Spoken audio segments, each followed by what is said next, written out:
monde a son cahier et son stylo, on peut commencer la dictée.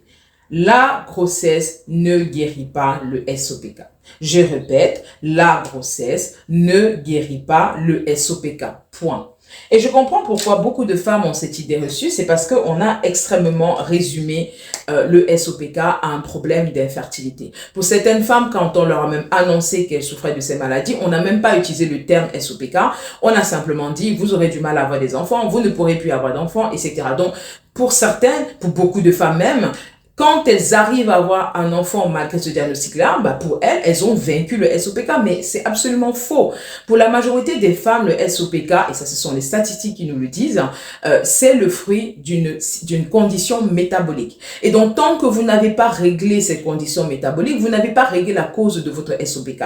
Le SOPK n'est pas la maladie de ne pas avoir d'enfant. Vous n'avez pas un SOPK parce que vous ne pouvez pas avoir d'enfant, parce que vous n'avez pas d'enfant. Non, c'est que pratiquement toutes les femmes qui n'ont pas d'enfant auraient un SOPK. Donc, non, ça n'a rien à voir. C'est vraiment une maladie qui, pour la plupart des femmes encore, je ne dis pas pour toutes les femmes, pour la plupart des femmes, sont le fruit d'une condition métabolique. Donc, c'est ça, c'est la cause qu'il faut d'abord régler et pas un des symptômes qu'il faut régler. Donc, vraiment, c'est très important. Et puis, j'en parle aussi dans une autre vidéo. Je parle de l'éventail des complications qui viennent avec souvent le SOPK.